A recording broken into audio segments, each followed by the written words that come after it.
Olá, minha gente.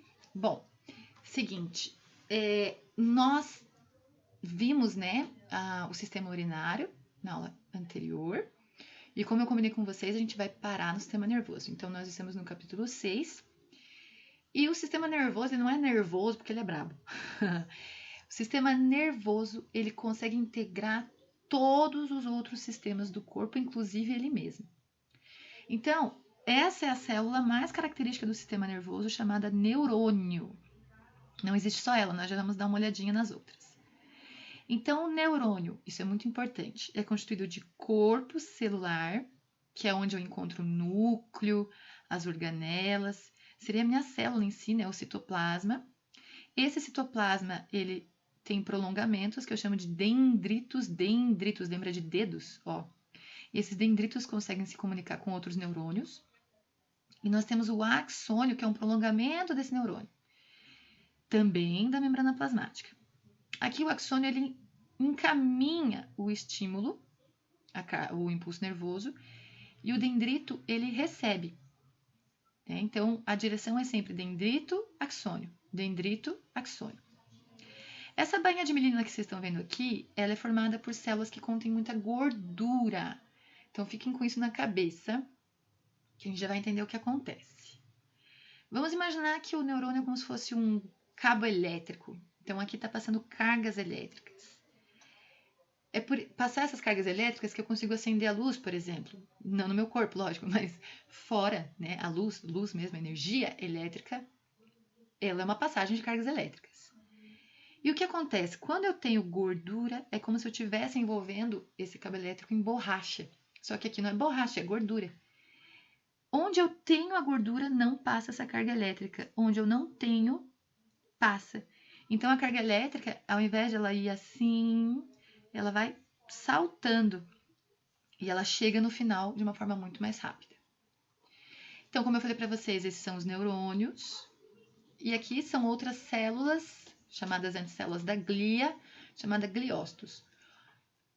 Tem que saber o nome de cada um? Não, só tem que saber que não são neurônios, mas são importantes para a proteção dos mesmos. Então, ó, os oligodendrócitos, eles vão envolvendo o axônio dos neurônios. Uma célula só envolve várias projeções. As células de Schwann, células separadas, envolvem regiões separadas desse axônio. E são os principais aí. Os astrócitos têm comunicação mais nos vasos sanguíneos. Esse sistema nervoso, já que é um sistema composto de órgãos, é separado em sistema nervoso central, que está no centro, né, que comanda aí tudo. É como se fosse aí digamos assim, teu correios, que vai organizar onde as mensagens vão ser transmitidas. E o sistema nervoso periférico, que é o teu carteiro, que vai levar todas as mensagens ou vai entregar essas mensagens. Então, o sistema nervoso central, ele só tem uma direção, né, o encéfalo. E aqui o sistema nervoso, que eu chamo de periférico, ele tem duas. Ele leva e volta com a resposta. O sistema nervoso periférico é formado de gânglios e de nervos. Então, os gânglios vão ser sempre os conjuntos dos corpos celulares dos neurônios. E os nervos, sempre o conjunto dos axônios. Tá vendo ali ó, como termina? Então, esses aqui fazem parte desses aqui. O sistema nervoso periférico tem uma subdivisão chamada sistema nervoso autônomo, que está relacionado às funções autônomas, ao controle das funções autônomas, ou seja, involuntárias. Aqui tem vários exemplos. Eu divido ele em parasimpático e simpático. O simpático também é chamado de luta ou fuga, está aí relacionado com a adrenalina, que é um hormônio, né? Então, tudo que está relacionado com alguma ação de fugir ou de se defender é o simpático. Então, por exemplo, o simpático ele dilata pupilas, tem que enxergar melhor para fugir, né? Se o simpático dilata, o parasimpático promove a contração. Aqui inibe a salivação. Você tem que concentrar tua secreção ou tua energia, né, teu metabolismo, teus ATPs em outras coisas. Relaxa os brônquios. Quer dizer que você vai poder tentar respirar com mais calma. Acelera o coração porque você está assustado. Inibe o estômago. estimula a liberação de glicose, o corpo vai precisar de energia e também de adrenalina. Aqui, relaxa o bexiga urinário, por isso tem muita gente que faz xixi quando tem medo. Então, as funções são contrárias. E a localização também, mas isso é uma questão anatômica, né? Então, os gânglios simpáticos ficam próximos da medula, da coluna vertebral, e os gânglios parasimpáticos ficam aqui próxima dessa região do encéfalo. O sistema nervoso central, então, ele é formado pelo que eu chamo de encéfalo e medula espinhal. A medula espinhal está protegida pela coluna vertebral, pelas vértebras, e o encéfalo pelo crânio. Eu tenho como regiões principais o que eu chamo de telencéfalo, que é o cérebro em si. Então, ele tem regiões onde, por exemplo, o córtex visual, o córtex auditivo, né, o frontal. Cada região do cérebro